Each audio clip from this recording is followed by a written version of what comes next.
There's another concentration, the fundamental type of concentration, or Samadhi, that is necessary to develop wisdom and free our minds from suffering. This type of concentration is called a stable mind. So the first type of Samadhi creates a mind that is temporarily peaceful to give the mind a nice rest. The second type of Samadhi is a mind that is stable as the observer. The object of observation can be thousands or millions of objects. We aren't concerned about what the object is. We are concerned with having a mind that is stable, that is the stable observer of everything that arises in the body and mind. So to make the mind the observer is what we need in order to practice vipassana, which is the practice of seeing the truth, or insights into the truth, so that we can liberate ourselves from suffering. What is the truth that liberates us? The truth is seeing that this body and mind exhibit three characteristics. Firstly, impermanence, that the body and mind are always changing. Secondly, suffering, in that the body and mind there is no state that is satisfactory or that is lasting. And thirdly, non-self, that ultimately nothing that arises in the body and mind is under anyone's control. Once we achieve the stable mind, or the second type of concentration, then we will be able to observe these three characteristics. We will observe that everything is always changing. We will observe that suffering is oppressing the body and mind all the time. Nothing in the body and mind is satisfactory. We will observe that nothing that arises or falls is under our control or anyone's control. That things arise and fall on their own, according to their own causes, and that there isn't anyone doing it. Seeing the truth in vipassana has nothing at all to do with thinking. Observing is beyond the scope of thinking. If we believe we are observing, and really we are just thinking, "Oh yes, this is impermanent," or "Oh yes, there's no self," this is not observing. This is not the correct practice of vipassana. We can never liberate our minds from suffering by thinking our way out of suffering. So the observer is beyond thinking. We need to have a mind that is totally unbiased. An unbiased mind is just the observer, the witness of what is arising in the body and the mind. The observer doesn't interfere or change anything, but is just noticing what is happening in the body and the mind, just as it is. Seeing things as they are means the mind is equanimous. The mind isn't busy liking or disliking different states that arise. It is not trying to fix them and is not interfering with them. It is seeing things just as they are. This stable mind is able to observe the truth of the way things are. It sees that what arises also falls. It sees that all things are unsatisfactory, in that they cannot lead to lasting happiness. It sees that the body and mind are ultimately not under anyone's control. There are two ways to practice to make the mind this bare witness or observer. The first way is to be a very good meditator in concentrating on one object, such as the breath or a mantra. In this way, one can make the mind very peaceful and concentrated, and the mind gets very bright and light to the point where even the breathing stops, and all there is bright light.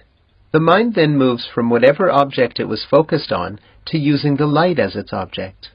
Once there is stillness and peacefulness here with the light, eventually the light disappears, and all that is left is the observer, or this bare witness, because there is no object left. All that's left is pure awareness. Once one comes out of this state of concentration, then that observer remains in our daily life for a short time. It can stay as long as a week. This watcher is very useful. It is able to see that the body and mind are not us. And so when we come out of this high level of concentration, called jhana, then we are able to make use of that concentration to see the truth of the body and mind. That is the first way to achieve this observer, or stable mind. This way requires a lot of practice, and is difficult for most city dwellers in the modern world with busy minds. Luckily, there is another way to achieve this observer. The second type of concentration is the fundamental type needed to gain wisdom that liberates us from suffering.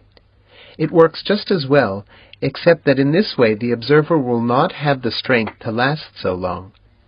So we practice recreating the state of the observer again and again. This way of concentration is called momentary concentration. The way to achieve it is again to choose an object like the breath or a mantra where we repeat a word again and again. Instead of trying to make the mind rest and be comfortable and peaceful with this object, we observe the mind from this place instead. So keep this object as our main object and we set the mind free. What will happen, of course, is the mind will go off to think. Then we observe or know that the mind went off to think. Then the mind may go back and try and hold to that meditation object. Then we observe or know that it has gone back to hold to the object. Then right away, it might go off to think again. So we observe or know that the mind has gone off to think again, right away. So the mind will move around between going off to think and going back to the object and trying to hold to it. It is important to know that we are not practicing this to try to keep the mind peacefully with the object. If you choose the breath, then you are not trying to stay with the breath. You are just trying to see what the mind does from this place. So we start by breathing, and then the mind goes to think, and we know that it went to think. The mind goes back to the object, we know it went back to the object. The mind goes to think again, we know that it went off to think again. We do this over and over and over again, and the experience of the observer or knower, the stable mind, this correct type of concentration, will arise. But it will arise just for a very short moment each time that we notice the mind moves out to think, or to see, hear, or feel. When we observe or know the mind goes out to think, the mind will be the stable mind or the observer for just a moment. If we do this again and again, over and over, the experience of the observer or the stable mind will stay longer. The mind will be light and bright and comfortable, and will be the observer of what arises and falls in the mind and body. If we have this correct concentration, and we have a proper foundation in morality, then the opportunity for freedom from suffering is there, and will happen eventually. It will happen in this lifetime. We shouldn't think that it takes hundreds of thousands of lifetimes before we can be free from suffering. If we practice correctly, we will have great results in this lifetime. With this stable mind, this observer or bear witness, we will walk the path of wisdom, training in wisdom. This is the third of the threefold training of the Buddha. The first was training in morality. The second was training in concentration or Samadhi. And the third is training in wisdom. Through training in wisdom, this observer or bear witness that has been developed through correct concentration will see the truth. We will develop wisdom. We will see that the body that is walking around, sitting, moving, brushing its teeth, is just a mass. The body is a physical mass that isn't owned by anyone, and it isn't anyone. It's not a person. It's just a physical mass that belongs to the world, that belongs to nature. We will see that the body is one thing, and that the consciousness or the observer that sees the body is a totally separate thing. We will start to gain wisdom into the way that things truly are. We will also see that the mind, with all the different thoughts, and the heart with all the different feelings, don't belong to anyone either. Feelings are just feelings. Emotions are just emotions, and thoughts are just thoughts.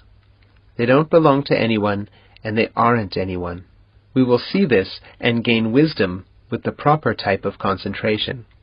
We have to see the truth of this body and mind, and eventually consciousness will release itself from this body and mind, and be free. Even as we are still alive, we will have no attachment to the body and mind. When the attachment dies, it is the extinction of suffering. The root of what we need to wash out of our hearts is ignorance, or not seeing or understanding the ultimate truth. If the mind still thinks that there's an opportunity to gain lasting happiness through this body or mind in some sort of mental, emotional, or physical state that is permanent, we will stay attached to this body and mind, and we will suffer. Only when we are able to see truly, clearly in our direct observation and experience that ultimately this body and mind are nothing but suffering, consciousness will then release itself from suffering.